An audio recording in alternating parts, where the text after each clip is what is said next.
Death from Abroad. Target Practice Mystery 6.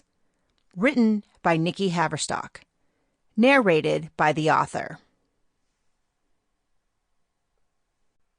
Chapter 1.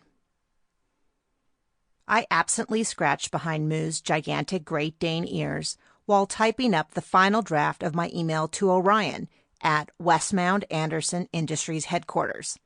He expected the first draft of my proposal on the advancement of female archers to be in his email inbox first thing Monday morning, which was less than 12 hours away. AFA was our attempt to start to close the payout gap between professional male and female archers while invigorating our female customer base. It was a huge project, and I was in charge, with Orion being my direct supervisor. Moo perked up his ears and ran to the door a second before someone knocked. I opened the door and wasn't surprised to see Liam on the other side. "Hey, Moo. How you doing, buddy?" Liam kneeled down to see eye to eye with Moo, scratching his black and white fur and roughhousing a little. I leaned against the door to my apartment and watched. I had barely seen Liam since we had returned from the tournament in Vegas, where we had finally kissed. I had asked to keep our new relationship private for a while longer.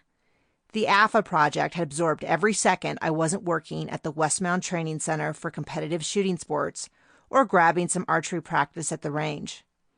Liam and I had shared every meal we could, but there was a big difference between scarfing down a meal elbow to elbow with all your co-workers in the cafeteria and quiet time alone with Liam. He gave Moo one last scratch and stood up to face me. "How is AFA coming along?" I pushed off the doorframe to lean closer. "I'm almost done. I want to give it one last read through out loud, then I'll send it over to Orion. I know I promised I'd be done this afternoon, but I went with Jess to drop Mary off at the airport in Denver. The snow really slowed down the trip." Jess ran the elite archery program at the center, while Mary was my roommate and closest friend. It was her mother's 50th birthday this week, and Mary flew home to spend some time with her family. It was going to be lonely without her, but once this proposal was sent to Orion, I'd be free to spend lots of time with Liam. Liam reached out and squeezed my hand. "I want to talk to you before the Bordistan archery team arrives." "Oh? Why?" I smiled up at him. Maybe I had a few minutes to spare for him.